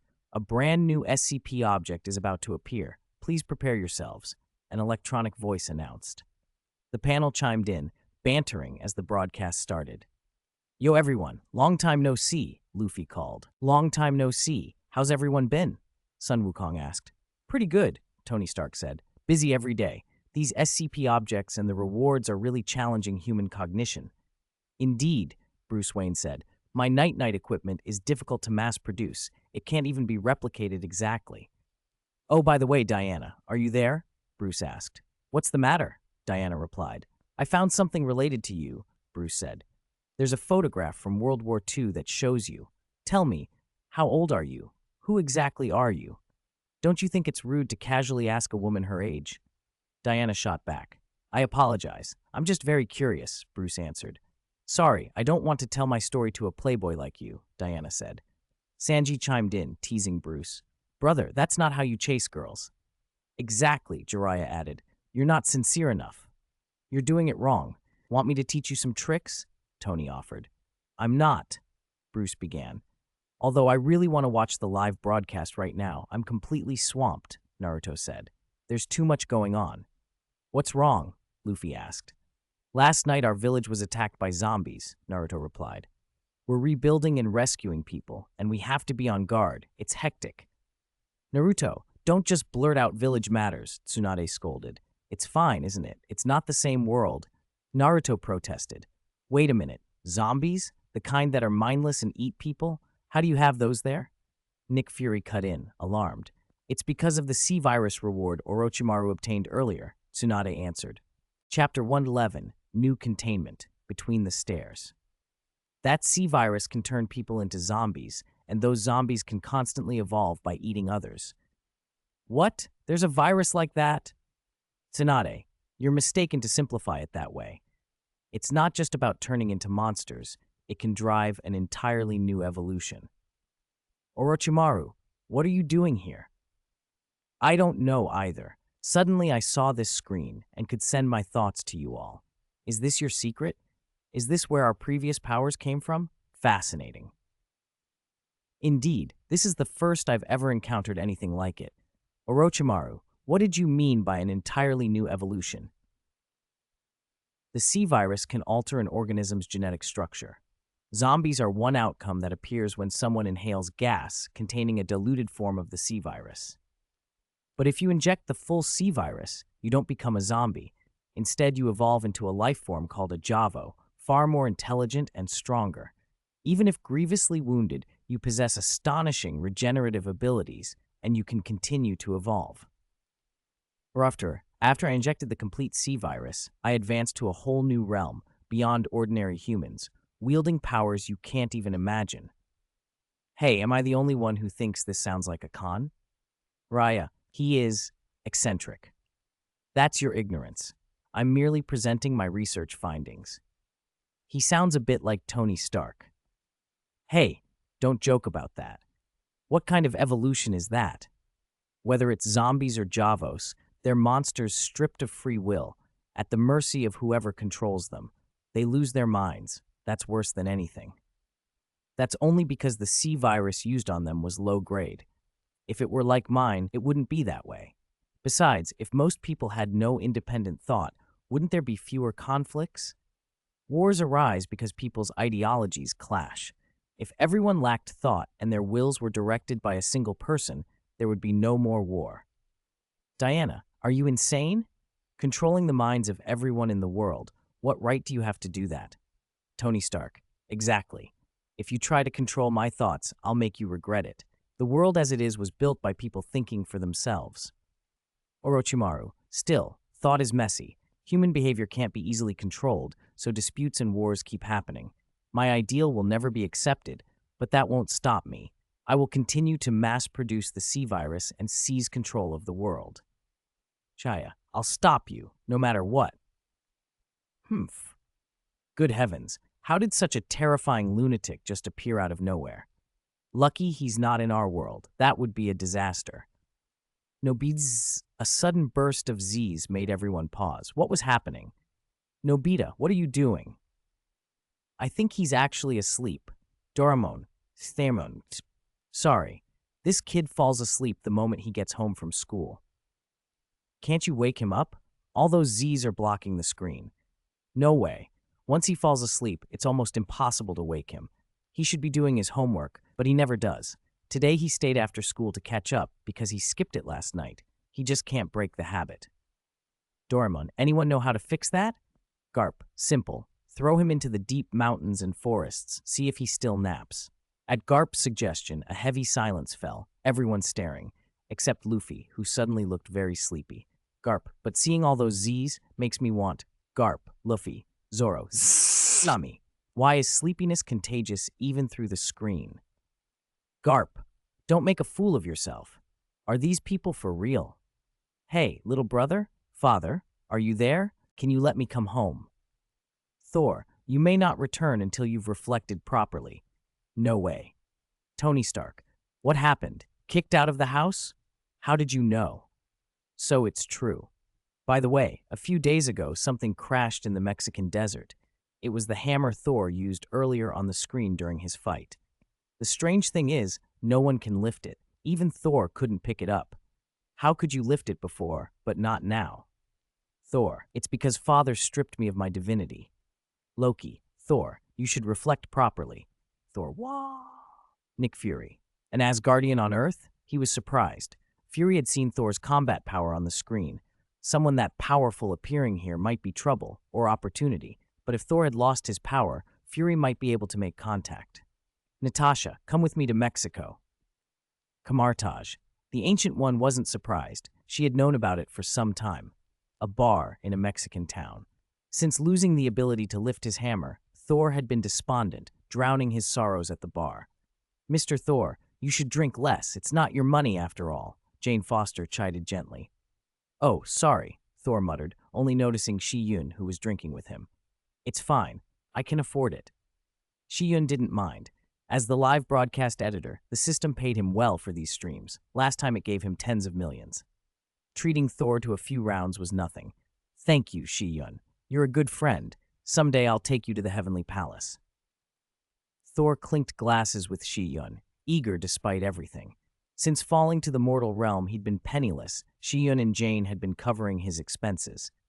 Xie Yun took a sip and glanced at the nearby screen. From the audience's perspective, the whole thing was oddly entertaining, almost like watching a public spectacle. While the crowd talked, the voice from the screen resumed. Next, the SCP object to be predicted is called Stairwell. Chapter 112, Between the Stairs, an infinitely stacked space. When the electronic chime sounded, a particularly gloomy door appeared on the screen. Behind it, a stairwell plunged downward. Rhodes muttered, Huh? SCP object Stairwell. What a strange name. Tony Stark frowned. Rhodes, don't underestimate the SCP objects. Every one of them can be terrifying. Bruce Wayne added dryly, or just an object. Bruce watched the image with a keen, clinical interest. This stairwell felt like something that should be treated as a sealed anomaly, something stair-related and dangerous, like the unstoppable cleaver he'd locked up in the highest security vault. He simply couldn't place what purpose a stairwell would serve as an SCP. The narration on the feed continued. At a certain university, a passage to a dark underground chamber suddenly appeared. Nobody knew where it had come from. It had never been there before. Some brave souls went down to investigate and never returned. Later, the university called the police to search for the missing people. The officers, too, failed to come back. The strange event attracted the attention of the Containment Society. The screen switched to footage of a fully armed team entering the Black Passage. Their lights pierced only a little of the darkness, illuminating barely the steps beneath their boots. The team descended cautiously. They had already gone down more than a dozen flights, by their count, at least 6 or 7 stories deep. That made no sense. According to the university's blueprints, no such deep underground space existed. If they kept descending, they should have reached the underground parking garage. Beyond that, there was nothing. Along the walls, they spotted long, beast-like scratches. A chill ran through the team. Then, from somewhere below, came the sound of sobbing, high and keening. "Attention! There's someone below," the captain ordered. The team quickened their pace, but stayed alert. Judging by how clear the sound was, the source should have been close. Yet as they continued down, the cry did not grow any closer. No matter how many flights they descended, the sobbing seemed to stay the same distance away. Then a rhythmic knocking sounded against the adjacent wall. In the silence of the tunnel, it was grotesque. Someone screamed. The captain cut through the panic. "Calm down. Don't panic." He took a breath and spoke into his radio. "Report, I suspect there are other anomalies in this stairwell besides us. Should we continue the exploration?" "Continue," came the clipped order back. Without hesitation, the captain led the team down together. Minutes bled into minutes. They had no way to measure time other than their watches. They had already passed the height of the university above them, then kept going. It felt like they had traveled 1,000 meters below grade. No reasonable architecture could account for so much space beneath the campus. The only conclusion was chilling. Once inside the stairwell, they were in an infinitely descending, layered space. It might have no end. Tony stared at the screen in disbelief. What? An infinitely descending, layered space? How is that even possible? That breaks physics. Mordo, watching from Camartage, frowned. Is this some kind of deep spatial magic? In Camartage, Mordo had studied such phenomena. Profound spatial enchantments could produce strange layers and recursive geometries, like the Ancient One's manipulation of the mirror dimension, which could shift and overlay scenes to create the impression of infinite stacked space. Strange glanced back at the sanctum. The Ancient One was currently engrossed in harnessing a new source of magic to reinforce Camartage's wards. She would not appear unless something catastrophic happened. "This is too scary," someone named Chopper said. "It's already dark, and there are those sounds. I'd have run ages ago." "Exactly," Naruto agreed. "It looks haunted." Sengoku considered it clinically. Run? If there really is no end to going down, why didn't those missing people come back up? Someone should have tried to escape. Bruce replied, "One possibility is that going up also leads into an infinite space." Orochimaru's voice was amused. "Or there's an unknown monster in there." They all remembered the scratches. In a secluded underground base, Orochimaru licked his lips as he watched the feed. "Interesting. Infinite space? It's a little like the Uchiha's Izanami, but this isn't genjutsu. This will be entertaining." Back on the feed, the team pressed deeper. Their numbers steadied their nerves. Alone, anyone might have gone mad or fled. The sobbing remained constant, close enough to be clear, never closer. The knocking echoed and echoed with no identifiable source. The lights played across more and more stair treads, down and down. As they reached the next landing, a figure came into view on the platform below. It was hunched in the corner, leaning against the wall. The captain signaled the team to stop and initiated contact. "Attention, we have a person. Initiating contact now." He approached slowly. "Hello, who are you? Why are you here?" Only when his flashlight fell fully on the figure did he see it clearly enough to make his face go pale. The thing was naked, its skin hung in rotten strips, its musculature exposed as if decaying. Its hands ended in claws. It stood over 2 meters tall and did not look human. Chapter 113. Monster in the Stairwell. Ah! The unknown thing roared and spun, claws flashing toward the captain. He didn't react in time. Even his top-grade bulletproof vest, rated to survive an explosion, was useless. The monster's claws tore through it like paper and ripped out his heart. The captain was dead in an instant. Rawr! Gunfire, screams, and the monster's roars bounced through the stairwell. Bullets struck the creature with little effect, mostly scratching its hide, some simply ricocheting off. Its defenses were terrifying. One by one, task force members fell to those claws. Those who tried to flee up the stairs were caught quickly. "Hurry!" One soldier yelled to a remaining comrade and yanked the pins from 2 HE grenades on his vest. The ensuing blast was monstrous. Flames licked the platform, yet oddly, the fire did nothing to brighten the engulfing darkness of the stairwell. The last survivor threw himself up the stairs, using every ounce of strength to escape. When there had been a full team, even this strange place hadn't unnerved him so much. Alone, however, terror gnawed at his mind. The darkness, the weak light, the sounds, crying, banging against walls, and the ghastly images of his dead teammates pushed him over the edge. He howled as he ran, frantic to leave this nightmare. He ran too fast, slipped, and fell hard. Before he could get up, the creature's howl echoed again. It was coming from below. The grenades hadn't stopped it. There were no visible wounds. Ah, ah! He froze, watching the monster close in, irrational fear taking hold. He fired wildly, but to no avail. His fate was sealed. The scene cut back to the stairwell entrance outside the school. External support teams had heard that unit's screams over the radios and knew what had happened.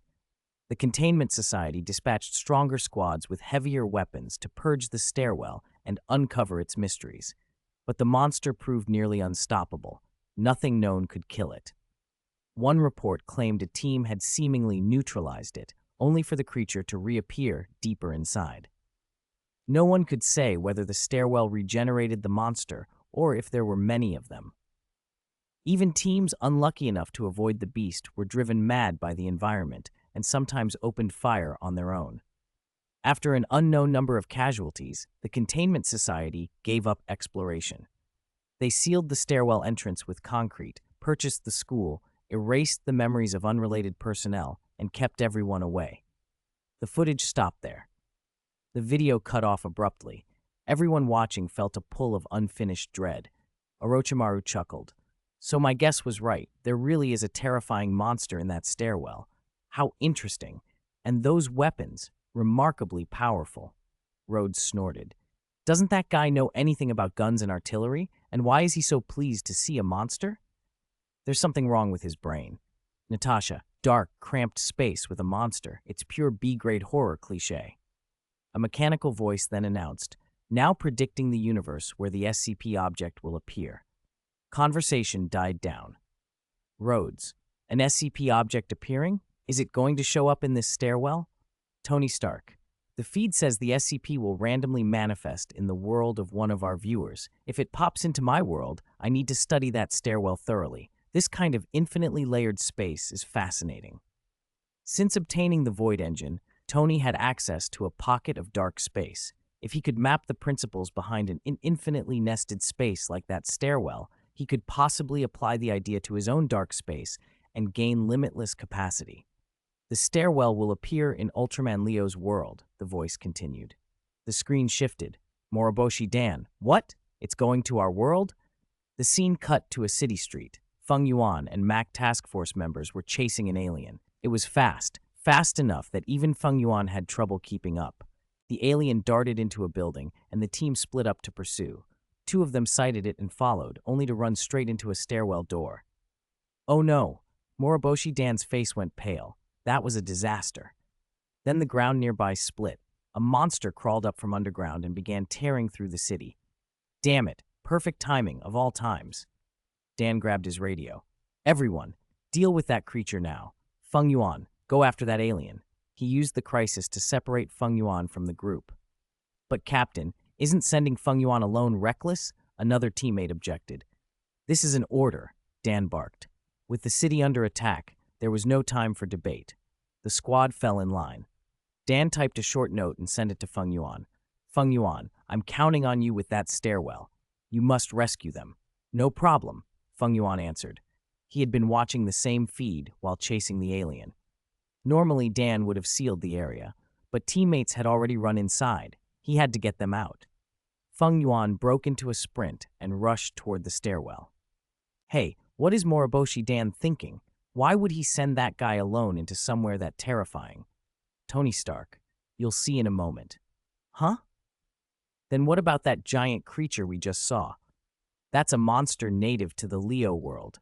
Orochimaru, a monster. How does it compare to the Nine Tails? At that moment, Feng Yuan had already run toward the stairwell. He drew a deep breath, took in the complete darkness ahead, and raised his right hand to show the ring with a lion's pupil. Leo. The ring activated, and Feng Yuan transformed into Ultraman Leo at full scale. He shot down the stairwell, searching for the two team members who had gone in earlier.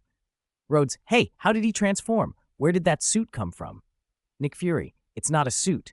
That's his true form. Tony Stark, I'll explain in a minute. Leo plunged down the stairwell at staggering speed, streaking past floor after floor. Even with his full-speed descent, he couldn't tell how far he'd gone, and he still hadn't found the two team members. The stairwell filled with constant cries and the sound of something pounding at walls. It made him more anxious, curious. How deep did this place go, and who had built it? While Leo delved deeper, a fierce battle raged outside. The monster's appearance had caused havoc, and the Mac team was being overwhelmed.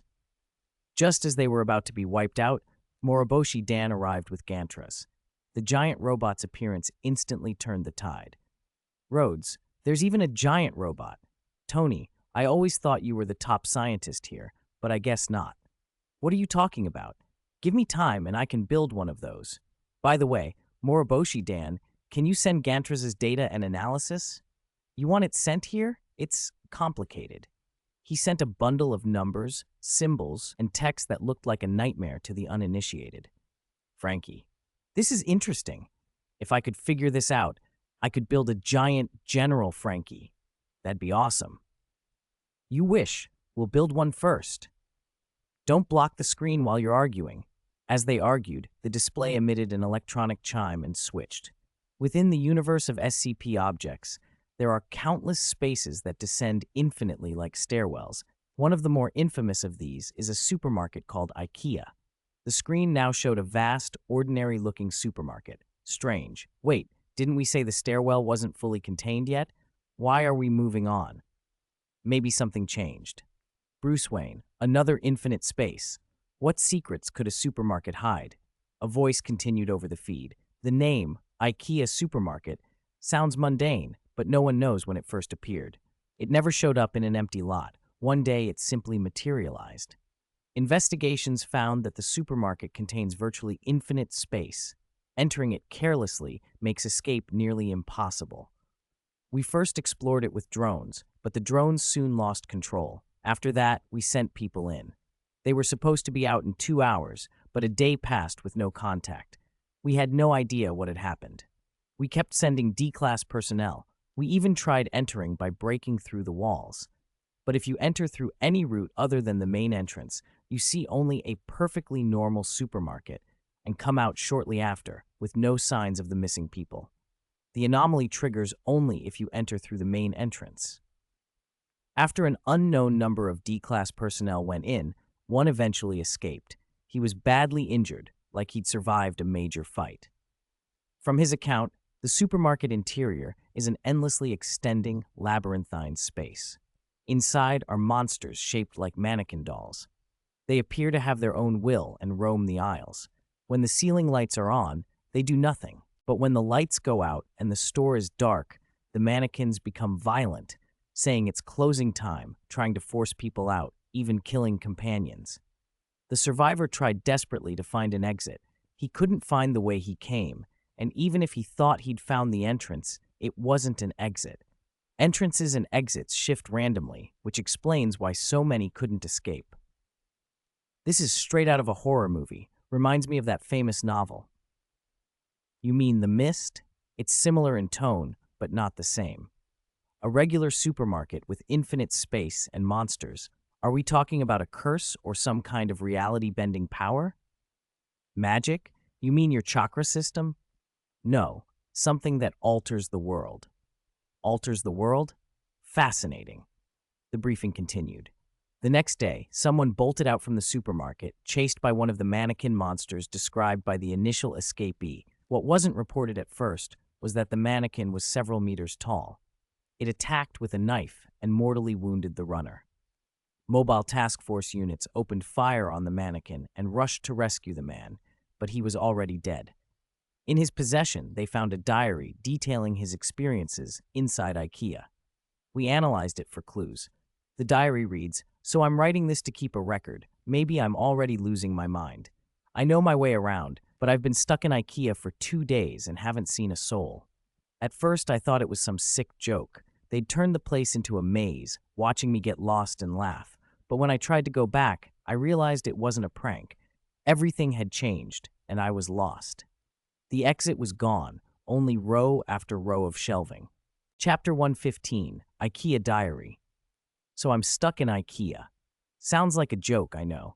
The lights went out at 10 p.m., a loud snap of electricity, and then complete darkness. It nearly gave me a heart attack. This place has a lot of beds, and my phone can be used as a flashlight, but there's no signal, so I found a bed and slept on it. The next day, I spent almost the entire day looking for an exit and came up empty. I did find a restaurant with meatballs, though, so at least I won't starve. They were still hot and fresh, but I didn't see anyone cooking nearby. Maybe I should head back to the bed before dark. I can't search in the dark. It's 9:10 a.m. now, and the lights just came back on.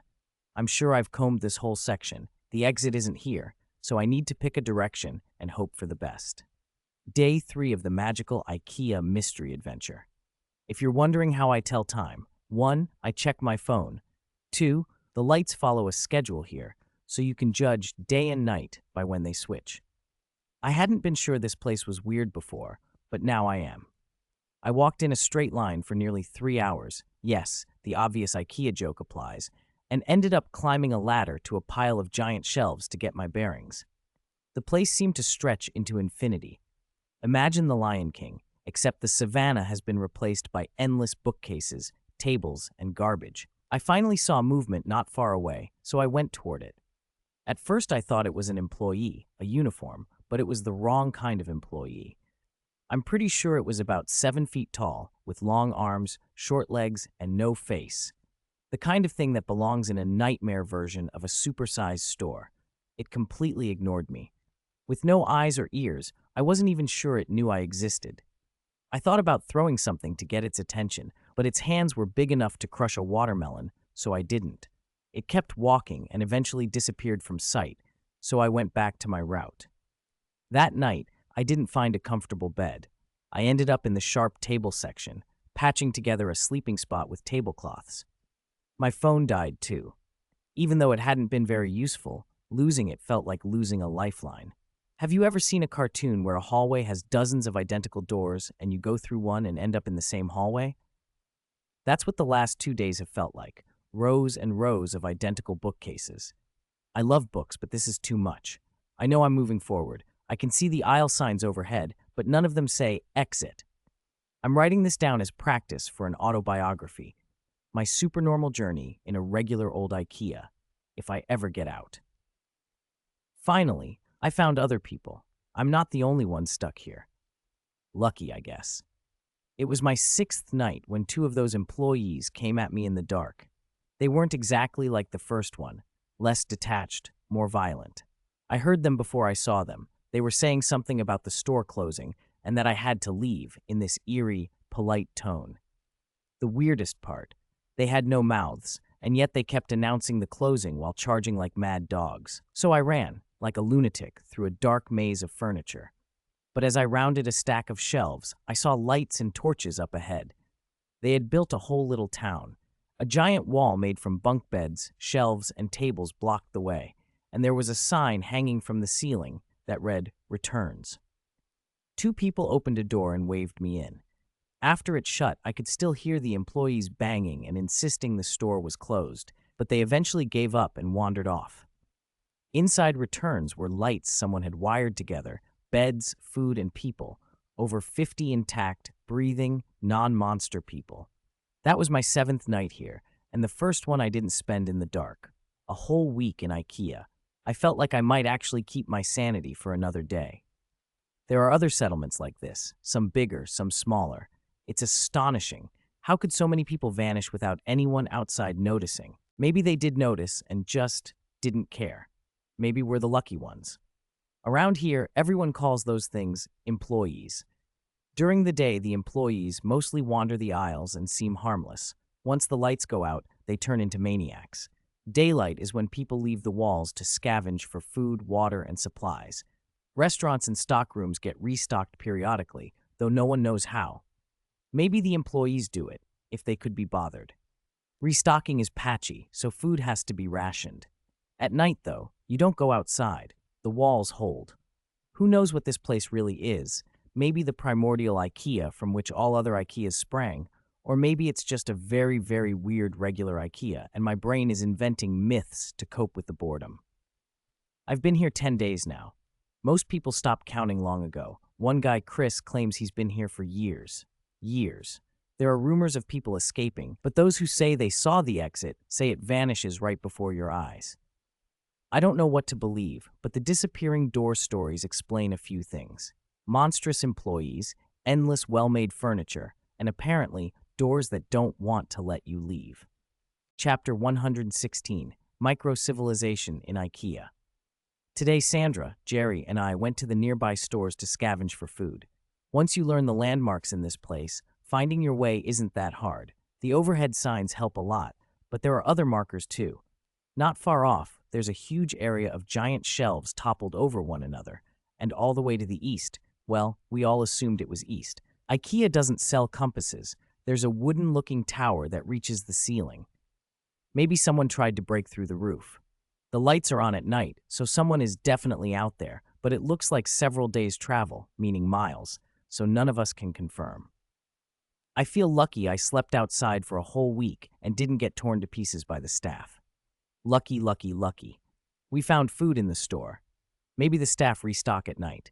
Thank them for that. There's a phone on the wall that I wanted to try. Someone answered, but it was all gibberish, random words squeezed out with no sense to them. Have you ever heard someone with aphasia? It sounded like that. Sandra says all the phones here are like that. Last night I was thinking about the roof. It's so high and so far away you can't tell if it ever ends. Do places this big have their own weather? I remember reading that some big NASA buildings can form clouds and weather inside. This place must be bigger than that, but I realized I've never felt any real temperature change here. I'm adding that to my growing list of weird things. The staff attacked Returns Town last night. There were about 20 or 30 of them, all calm and polite, telling us to leave while smashing through the walls with their bare hands. Apparently this happens often, so everyone here was ready. Knives from the restaurant, axes made from lawnmower blades, fire axes. Wasim even built a crossbow. There are holes in the walls we can use, so when the staff come through, we stab them. I took down several myself. They don't seem to bleed, which is strange, but once you make a hole in them, they collapse just like ordinary people. In the morning, we had to drag the bodies away. Apparently, dead ones attract more at night, so we clear them out of Returns Town. We have 2 of those big box moving carts, so we loaded the bodies and took them to the loading area. People name everything here according to the labels above their heads. The loading area is terrifying. Hundreds, maybe thousands of dead staff piled up. No smell, thankfully. Besides not bleeding, these things don't rot either. My curiosity got the better of me, and I inspected one that had been cut open. It was only skin, or something like skin. No muscles, bones, or organs. Were they ever really alive? They certainly seemed to have bones when they were moving and smashing walls. And I'm sure our knives met more than skin resistance when we stabbed them last night. Maybe they change when they die. Another thing to add to the list. One night after an attack, I thought about how these situations are always portrayed on TV or in movies. End of the world, everyone trapped somewhere, and how groups always start squabbling, infighting over food, power, who leads. But there's none of that here. People from other towns come by to check things out or trade when supplies run short, and everything is done politely, even friendly. Maybe it's the threat of the staff, or maybe the store's constant restocking means there's nothing worth fighting over. Maybe people are better when they have to trust each other. I think I'll accept that. In the afternoon, dozens of people showed up at the gate from a town called Trolley. The staff had broken through their walls at night and dismantled the town. These 12 are the only survivors out of about 100. Of course, we let them in. Another point for human decency. Later, I asked how many towns there really are, and between us and the newcomers, we counted over 20 names, 20 towns full of people, and who knows how many more beyond that. The slogan for this place should be, "How is this possible?" Someone, somewhere, Must be looking for the thousands of people who definitely live here. I've been here over 2 months, and nothing has changed much. A few newcomers arrive with the same story, came to IKEA happily, and suddenly got trapped inside the faceless monster's house of Billy bookcases. The staff attack Returns Town once or twice a week. We slaughter them and haul their bodies away, but sometimes they get a few of us first. A few weeks ago, they killed a man named Jared. It was awful. It turns out ordinary people still bleed here, unlike the staff. We did our best, but none of us are doctors. Jared was a good man.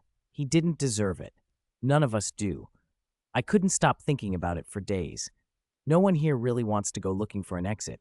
I don't even know where we would start. Today, a quadcopter with a camera flew over Returns Town. Maybe someone is finally looking for us. Rescue might be en route. This isn't the first time. The same thing happened a few months ago, but everyone was still here after that. I don't know if the drone saw us, and even if it did, it didn't stop. It just kept flying until it disappeared from view. Note, based on the time of diary recovery, this entry appears to correspond to our first successful drone deployment into SCP-3008-1. Video analysis found a walled settlement under a sign marked Returns and Exchanges. Attempts to relocate this settlement have failed. The source of other previously sighted drones is unknown. At dinner, I started talking to people about what they missed from home. Maybe not my best idea, but everyone seemed to welcome it. Many people here have families, wives, husbands, children, dogs. Franklin even seems to have a pet alpaca, which I don't think I ever bought. But there it is. Apparently, some people here have strange gaps in their knowledge. 3 had never heard of the International Space Station. 2 people seemed to think was the Prime Minister, and 1 had never heard of the Declaration of Independence. I believe them. They look as bewildered as we are. At first, I wondered if they'd arrived in a different year than I did, but they don't seem much different in age from me. Chapter 117, Mysterious IKEA. Of course, there really were people whose age gap with me was huge, like old Jack. He said he had entered the supermarket when the United States declared independence. My goodness, how many years has this supermarket existed? And there was something else very strange. The places where people said they had first entered IKEA were all different. The place names they mentioned varied wildly, nothing like mine. Are there a lot of IKEAs in this world, or does this IKEA move from place to place on its own? The more I thought about it, the more things started to make sense. No one came looking for us missing people because we didn't come from the same place. It sounds odd, but could these people be from different dimensions? Different realities? I've seen enough TV shows to know those ideas. Sarah came from a place with no Declaration of Independence. Wasim came from a world that never launched a space station. If everyone had been taken from the same place, even if it seemed like the same place, there'd be a huge panic about people disappearing. But there were no large-scale searches. We were probably just isolated incidents. A person or two vanished from some corner of the world now and then. I only realized yesterday that I've been here 6 weeks. I don't know if IKEA sells party hats. Daily life is much the same. Newcomers show up every few weeks. Food supplies fluctuate, but we've never hit a true famine. Occasionally, travelers come from nearby settlements, Checkout Town or Aisle 630 Town, and we greet them, trade when shortages hit. It's comforting in a small way, a tiny civilization. Sometimes they bring medical supplies. There's apparently a pharmacy a few towns beyond Checkout Town that gets restocked from time to time, and people share what they can. I'd never heard of a pharmacy in IKEA before, but at this point, I wouldn't be surprised if someone discovered an organ harvesting lab in some back room. That would explain where the employees come from. Speaking of our faceless jailers, their attacks have become more frequent lately. It used to be once or twice a week. Now it's 3 or 4 times. A few weeks ago, Sarah and I tried to follow one during the day to see if it would lead us to an employee room or anything useful. It didn't go anywhere. It just wandered the aisles at random. We came back with nothing. We reinforced the walls and tried to arm ourselves better. There's certainly no shortage of materials. Wasim made more crossbows, but they're still inefficient. It's a shame IKEA doesn't sell. Note, No new personnel entered IKEA during the period covered by this diary entry. The attacks got worse. They began happening almost every night, and so many employees were swarming that the bodies piled up, making easy footholds for others to climb into the walls. I think we're in big trouble. I think Returns Town is finished. Last night we were hammered. Not many dead, but the walls were broken. We finally figured out part of the reason for the escalation. A piece of an employee's remains had gotten stuck in a supply box. I don't know how that happened, but apparently, even a small piece attracts them the same way a whole body does. By the time we realized it, there were too many bodies to move and too much to repair before night fell. Candace called a meeting. I suspect it was to propose abandoning Returns Town and trying to seek refuge in Checkout Town. But it was already too late. I don't think we had time. Maybe some of us could have made it. After all, I managed the first week in the dark. How long can luck hold out? I'm writing this as a kind of conclusion, I suppose, for me or for anyone who finds it. This is the last diary entry, and I hope whoever reads it can escape this place. Note, this is the last diary entry. It is speculated that while attempting to reach the checkout settlement, the author was separated from the others while being pursued by employee entities and happened to arrive at an exit. The diary ends there. According to the entry, the Containment Society had learned more about IKEA, and the problems inside were beyond imagination. Maybe this IKEA supermarket has existed for many years and appears randomly in different places. Maybe there are many IKEAs, each hidden away. Whether it can appear in different universes and connect people across realities is unknown. No one knows how many people are alive inside that supermarket, what kind of civilizations they've formed, the origin of the monsters, or why it's an infinite space, the Containment Society video said. What the Containment Society can do is acquire the area around the supermarket, prevent anyone from approaching it, and if anyone comes out, question them thoroughly before erasing their memories and finding a way for them to live well. If an employee escapes, it must be immediately terminated. Our research on IKEA has not stopped. The video cut off abruptly. Everyone watched in stunned silence. How is this possible? A supermarket that connects people from different universes? Impossible, someone muttered. Tony Stark said, if not, how do you explain people who don't know about the International Space Station, the Apollo moon landing, or who the president is? According to the records, they're not all elderly. Jiraiya shook his head. It's a massive headache. It's just a supermarket. How can it be so strange? Odin let out a low breath. This is probably the work of a deity. No human power could create something like this. When Odin said that, everyone went quiet.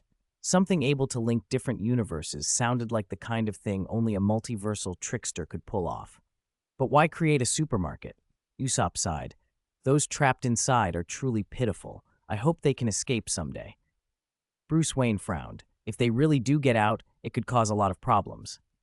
Usopp blinked. Huh? Bruce continued.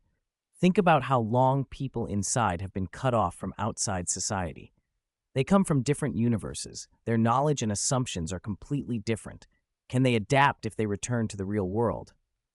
Tony nodded. They live almost like primitives in there. If they suddenly re-enter modern society, they probably won't be able to keep up, and that will create all kinds of complications. Sengoku said, That's true, but still, leaving them trapped forever isn't the answer. We could bring them out, educate them first, and then integrate them. Bruce Wayne agreed. That is the right approach. Chapter 118, Successful Containment of the Stairwell, Repair of the Ultra Eye. Nick Fury. But why don't all the people in the supermarket band together? With so many people, they'd surely find a way to survive longer and stop their base from being destroyed, right? Maybe they don't want to give up what they've already built, or there's simply not enough space for everyone. How could there not be enough space? Maybe they're scattered, and relocation would be a nightmare. It's human short-sightedness.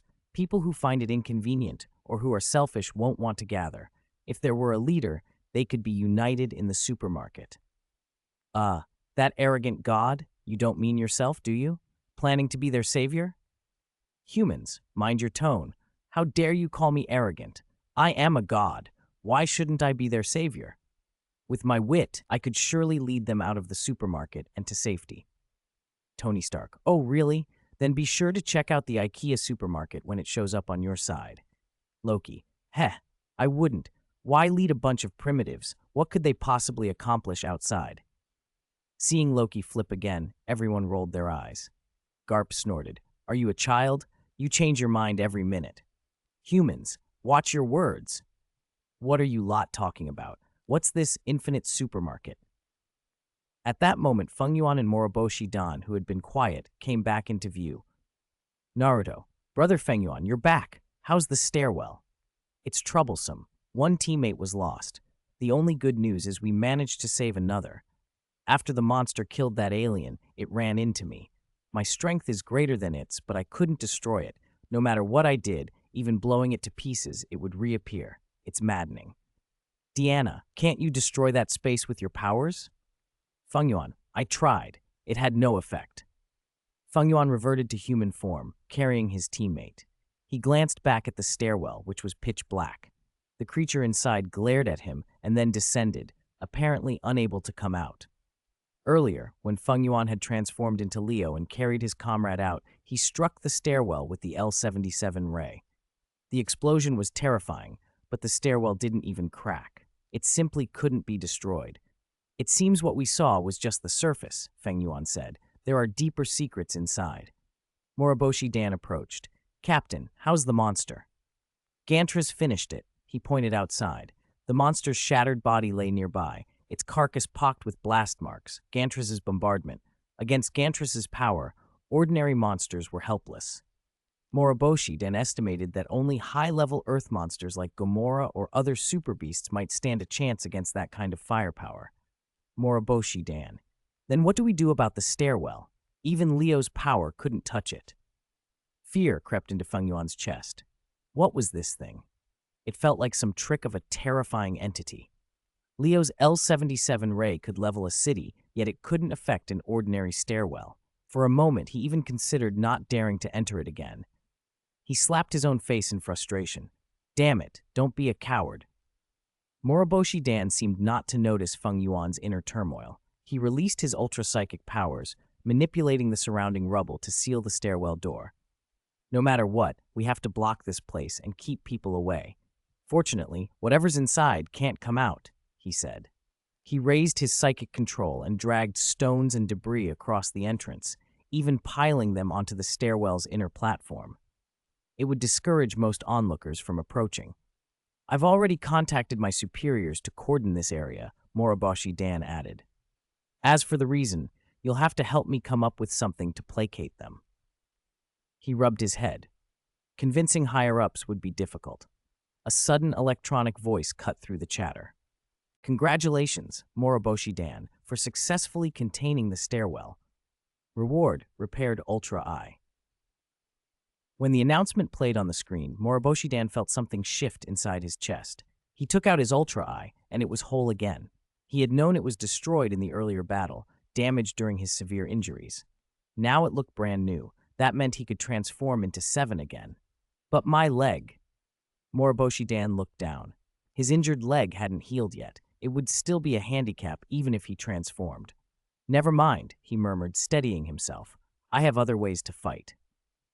The others watching the screen were puzzled by the reward announcement. Rhodes, repaired Ultra Eye? What does that mean?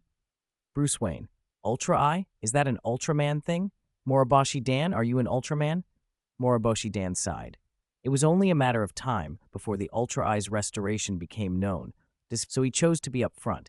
I'm not hiding it anymore. Yes, I'm an Ultraman, not an Earthling. My true form is Ultraman 7. Tony Stark, what? You're alien too? You've got to be kidding. You're the leader of Earth's protection team, and you're an alien? Everyone reacted with stunned silence. The idea that their leader was not human was jarring. I don't care what you think. My love for Earth is no less than any Earthling's. I have no selfish motives. Feng Yuan nodded. I can vouch for that. Even aliens can truly love Earth. Luffy's face lit up. I don't get all of it, but that's awesome. You can transform and fight monsters. So cool. Naruto. Yeah, that must be amazing. Sengoku snapped. Are you two idiots? Is the important thing whether it's cool? Luffy shrugged. What's the rush? Moriboshi Dan said it's okay, so let's trust him. Chapter 119, IKEA Supermarket appears. Luffy, I have a good feeling about Moriboshi Dan. He seems trustworthy. Me too. Are you two children? Naruto is a child, sure, but Luffy's a pirate. How can he be trusted? Hey, I would never lie. A pirate's words are the last thing I'd trust. What's strange about an alien protecting Earth? I'm an alien too, and so is Piccolo. Piccolo, I'm not protecting Earth. Sooner or later, I'll conquer it. Oh no, not that again. All I'm saying is not every alien can be trusted. Inside's shield, Fury's expression was grim. If his allies turned out to be aliens, he'd have every reason to be cautious. Never mind handing them great power. This was about Earth's protection. Could he allow an alien to take the lead? He suspected the higher-ups in this universe hadn't noticed. If he were in that universe, he'd plant agents everywhere to monitor Moriboshi Dan and Feng Yuan. This was reckless. Then again, his own world had aliens too. Thor had come, and the Skrulls had shown up before. How many aliens were on their planet now? Fury narrowed his eyes. There was a lot to consider, and a lot to do. In the DC universe, Bruce Wayne watched Naruto and Luffy with helplessness. How could they say something so naive? Either they were powerful enough to back it up, or they were simply foolish, or perhaps a bit of both. In the Leo universe, Moriboshi Dan paid no mind to what outsiders thought. They weren't from his world, so their opinions didn't matter. He glanced at the blocked stairwell behind him. As long as he stayed away from it, it was manageable. What concerned him more was the image on the screen, the IKEA supermarket.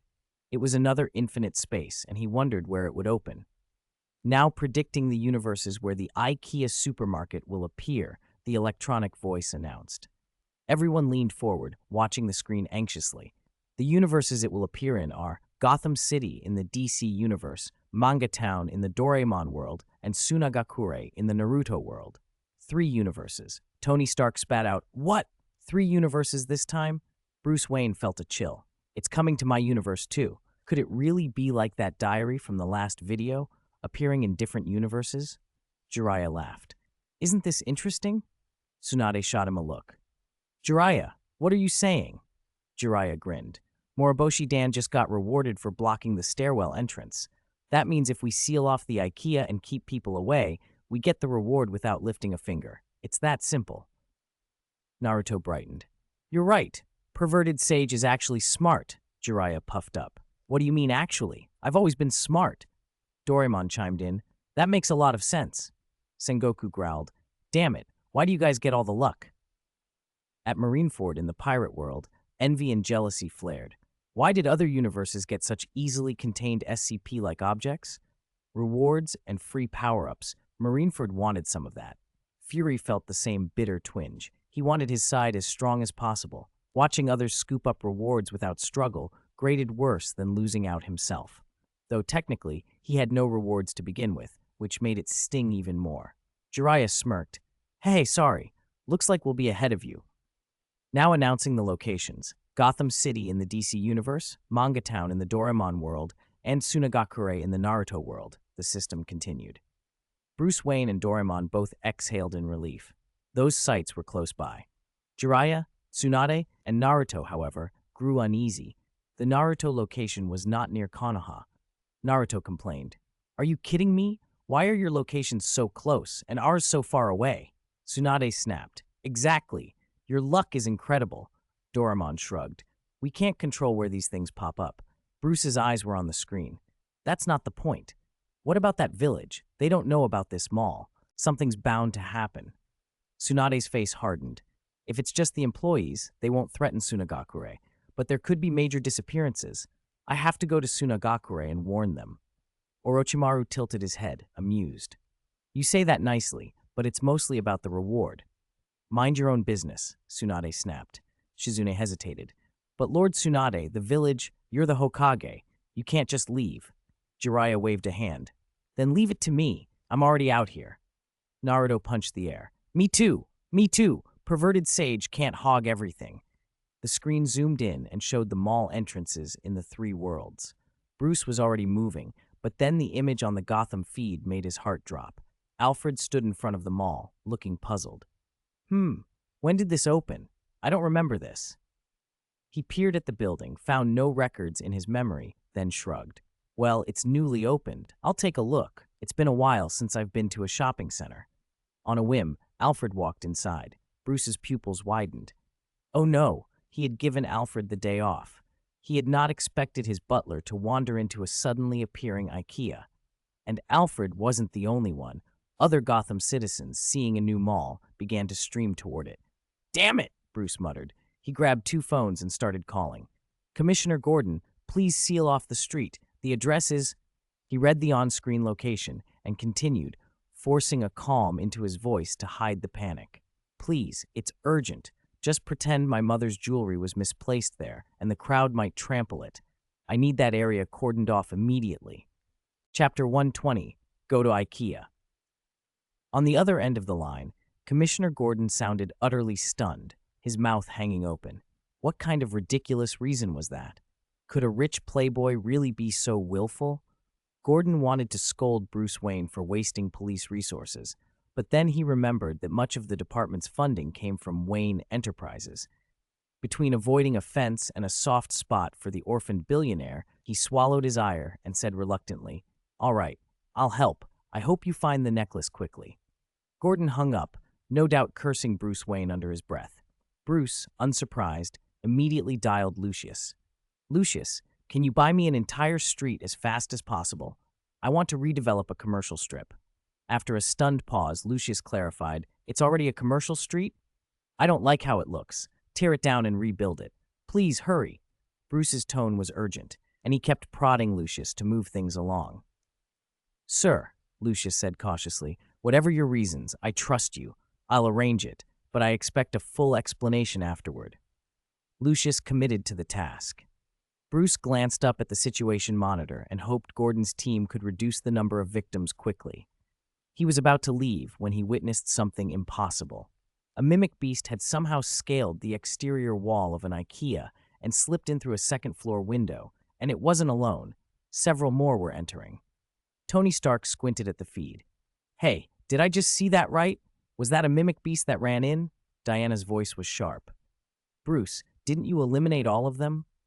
Bruce ran a hand over his forehead. I thought I did. I didn't want you to know, but a few juveniles escaped the first sweep. I didn't notice them. When the system announced containment, I assumed they were all neutralized. I never expected they'd be hiding in Gotham, hunting in multiple locations. Nick Fury frowned. If they weren't all eliminated, why did the system say containment successful? Loki, watching the readout, offered one possibility. The system predicted the ones that appeared, but not their offspring. The newborns weren't in its parameters. Sanji scoffed. Is the distinction that obvious? That sounds like a pretty weak blind spot. Loki shrugged. Or it's just a bug in the program. Bruce's jaw tightened. Whatever the reason, I'm not leaving these monsters alive. But first, Alfred. He grabbed the Night-Night card box, aimed it at the mirror, struck a pose and shouted, Transform! The Night-Night suit snapped into place around him, Kamen Rider Knight's armor complete. Dark Wingbat, let's go! He called to the enormous bat-like mount that was gnawing at a slab of raw meat. The creature finished and took to the sky, swooping down so Bruce could climb on and vanish into the mirror world. Meanwhile, in the Doraemon universe, an IKEA mall had suddenly appeared on a neighborhood block, drawing a small crowd of curious locals. Huh? When did a new mall pop up here? Shizuka asked. Tsuneo peered at it. It's so close to my house, and I didn't even know. Jian, unconcerned with appearances, ran ahead. New stores mean discounts, he shouted. If we stock up now, we'll save pocket money. Shizuka smiled and followed, and Tsuneo quickly trailed them. Back home, Doraemon burst in, frantic. Hey, how did they all get in there? Nobita, wake up, something's happened. Nobita slept on, snoring. Doraemon huffed. You're sleeping on the job? Never mind. I'll handle it myself. He pulled out the anywhere door and stepped through. He emerged right in front of the IKEA, just as a crowd was about to go inside. Wait, this mall isn't finished yet. Please don't go in, Doraemon shouted, then fished out a frog music box and turned it on. The melody had the strange effect of making the gathered crowd suddenly feel the urge to go home.